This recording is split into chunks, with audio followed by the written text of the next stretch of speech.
Racial exclusion नहीं होना चाहिए, इनका ये प्रावधान 1960 में बना। इंग्लैंड में 1918 में उनको वोटिंग राइट मिला नॉन वाइट्स को। फ्रांस में 1944 में यूनिवर्सल सफरेज गारंटी मिला। कॉमनवेल्थ में 1962 में जो इंडिजिनियस वाग एबोरिजिन्स वगैरह को अपना संवैधानिक अधिकार मिला। मेरा पास पूरा तथ्य है, लेकिन उतना गिन के बताने का जरूरत नहीं। मैं इसलिए बता रहा हूं, हम लोग को तो जब आजादी मिलते ही ये सारा अधिकार हमारे देश के हर एक नागरिक को मिला हुआ है। लेकिन कभी कभी मैं इसलिए कह रहा हूं कि कभी कभी ऐसा बात किया जाता है जैसे कि इस देश में माइनॉरिटी का कोई अधिकार ही नहीं। अगर इस देश में अखिलेश जी, आपका मैं जवाब दे दूंगा अगर आप बीच में बोलेंगे तो। मैं तो किसी का जवाब नहीं देना चाहता हूं आज। वो ऐसे है सर, पुराने दिन याद आ रहे हैं। नहीं,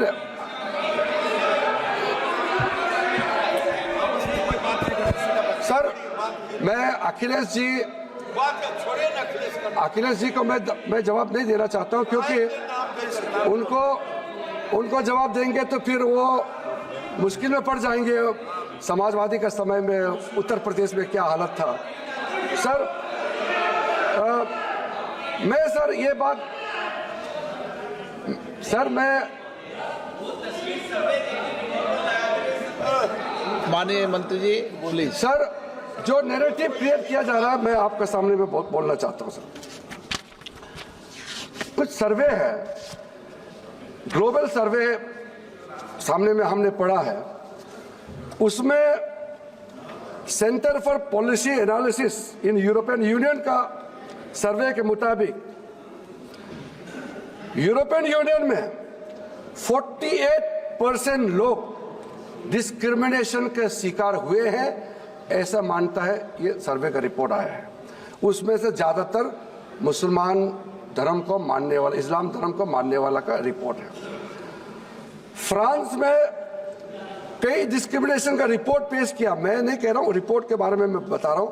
उसमें जो हेड स्कार्फ पहनते हैं, बुर्का पहनते हैं, इसको लेकर के मेजॉरिटी मुस्लिम कम्युनिटी के लोग ने उसको आपत्ति किया है और कहा कि ये उनके खिलाफ डिस्क्रिमिनेशन किया जा रहा है। स्पेन में इंटीरियर हेड क्राइम्स, मुस्लिम के खिलाफ हेड क्राइम्स का रिपोर्ट इतना हाई है, ये भी इन्हीं का रिपोर्ट में जिक्र किया गया है सर।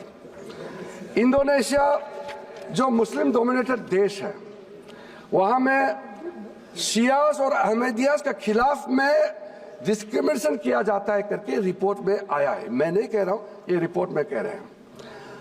पाकिस्तान का हालत आप जानते हैं, बांग्लादेश में जो होता है आप लोग मालूम है, अफगानिस्तान में सिखों का संख्या, हिंदूज का संख्या, ईसाई का संख्या क्या हो गया आपको मालूम है। चाहे वो तिब्बत में प्रॉब्लम हो या म्यांमार में हो, श्रीलंका में हो या बांग्लादेश में हो, पाकिस्तान, अफगानिस्तान हो, जो माइनॉरिटीज का खिलाफ जुल्म होता है या कुछ दिक्कतें आते हैं, सबसे पहला देश जहां वो आते हैं संरक्षण लेने के लिए वो है भारत देश में। यहां सेफ है इसलिए तो आते हैं। फिर ऐसे बातें क्यों कहा जाता है कि इस देश में माइनॉरिटीज को कोई प्रोटेक्शन नहीं है। माइनॉरिटी ठीक है, इंसिडेंट कहीं होता होगा, माइनॉरिटी मेजोरिटी इंडिविजुअल घर घर में परिवार में भी झगड़ा होते हैं, गांव में झगड़ा होते हैं। इसको भारत में अल्पसंख्यकों को कोई जगह नहीं दिया जा रहा है। आप गुरुद्वारा नहीं जाने दिया जा रहा है, मुसलमानों को दरगाह नहीं जाने दिया जा रहा है। ऐसा क्यों कहते हैं?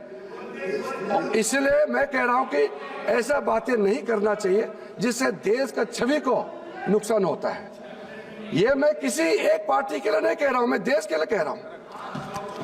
मैं देखिए बीच बीच में टोका टोकी थोड़ा चलता है अध्यक्ष जी, मगर बार बार बोलने से वो अच्छा नहीं होगा आपके लिए भी हमारे लिए भी। मैं एक मिनट मंत्री, मैं माननीय सदस्यगणों से आग्रह करूंगा कि माननीय मंत्री महोदय सकारात्मक बोल रहे हैं। मैं सभी माननीय सदस्यों अपेक्षा करूंगा कि वह बैठे बैठे टिप्पणी नहीं करें। धन्यवाद अध्यक्ष महोदय। देखिए सर, मैं बहुत सीधा साधा आदमी हूं। मैं जो सोचता हूं वही बोलता हूं।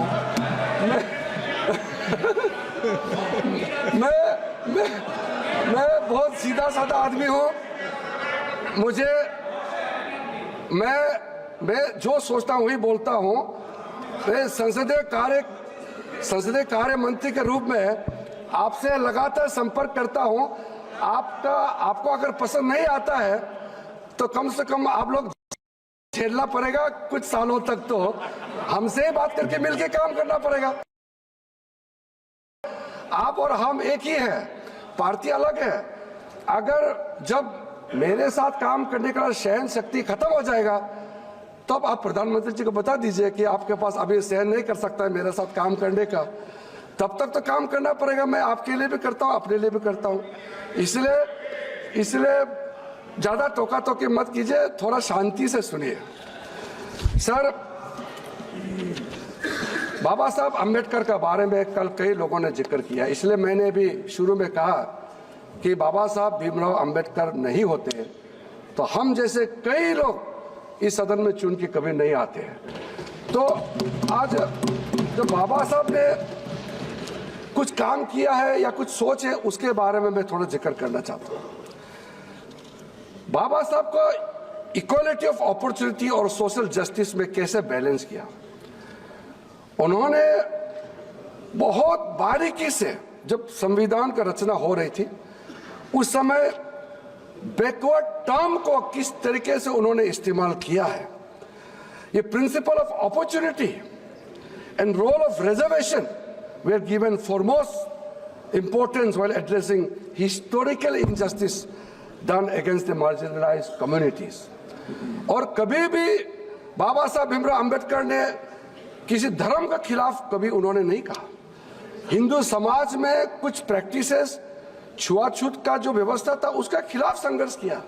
बाद में कुछ लोगों ने, बाबा साहब तो जब उन्होंने दीक्षा लिया 14 अक्टूबर को, उसके ज्यादा दिन बाद वो नहीं रहे हमारे बीच में, तो पूरा बात उन्होंने नहीं बता पाया देश में घूम करके, क्योंकि उस समय सोशल मीडिया नहीं था, टेलीविजन नहीं था। उसका बात पूरा पहुंचा नहीं पाया। मैंने बहुत डीप रिसर्च किया है।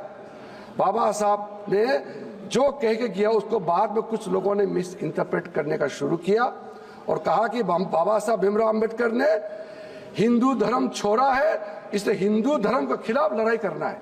ऐसा बाबा साहब ने कभी नहीं कहा। बाबा साहब ने सिर्फ इतना ही कहा कि ठीक है, मैं एक ऐसा धर्म को अपनाता हूं जिसमें क्लासिफिकेशन ऑफ कास्ट नहीं होगा, उसमें इक्वालिटी के नाम पे गया। वो हिंदू धर्म को दुश्मनी के रूप में कभी भी नहीं देखा है। क्योंकि सर, छोटा सा जो घटना है, घटना बहुत हजारों है। एक छोटा सा घटना आप भी सुनेंगे तो सब कन्विंस होगा, आपने भी पढ़ा होगा। इंग्लैंड से जब, अमेरिका से पहले वो पढ़ के जब वापस आए, अब सूरत में, बड़ौदा का महाराजा के वहां में उसको नौकरी करना था, क्योंकि वो स्कॉलरशिप का एक कंडीशन था। तो वहां जाकर के उन्होंने जब काम करने शुरू किया तो बैठने का जगह नहीं था, तो एक गेस्ट हाउस, टूटा फूटा गेस्ट हाउस में रुकने के लिए उन्होंने रिक्वेस्ट किया। वो पारसी लोगों के लिए गेस्ट हाउस बनाया था, तो अंबेडकर को वहां रहने नहीं दिया। तो उन्होंने कहा कि आप तो पारसी हैं, आप छुआछूत में आप विश्वास नहीं करते हैं, मुझे कुछ दिन रहने दीजिए। लेकिन कहा कि नहीं, आप हिंदुओं में छुआछूत है तो हमारे लिए भी आप यहाँ नहीं रह सकते हैं।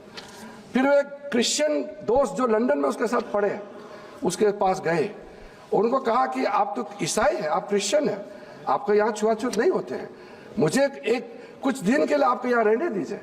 तो उन्होंने कहा कि देखिए, मैं आपको रहने दूंगा, मगर आपको अगर मेरा बगल घर में रहने दूंगा तो मेरा सारा बिजनेस ठप हो जाएगा, कोई मेरा साथ काम नहीं करेगा, इसलिए आपको मैं रहने के लिए इजाजत नहीं दे सकता हूँ। तो उसके बाद जब वो संभाजी नगर से आगे जाके अजंता फोर्ट देखने गए, आते समय संभाजी नगर में जो दौलताबाद फोर्ट है वो देखने गए अपने कुछ साथियों के साथ। टूटा फूटा गाड़ी में गई तो पूरा धूल हो गई। धूल साफ करने के लिए वहाँ छोटा सा तालाब था। तालाब में जब गए तो कुछ मुसलमान ग्रुप आए और कहा कि तुमने हमारा तालाब को छू करके क्यों गंदा किया है। उन्होंने कहा कि बाबा साहब ने कहा अभी रमज़ान चल रहे हैं और आप लोग मुसलमान में छुआछूत नहीं होते, तो ये पानी छूने से आप कैसे आप गंदे हो गए। कहा कि ऐसा कुछ नहीं है, आपने हमारे तालाब का पानी छुआ, आपको हम लोग सबक सिखाएंगे।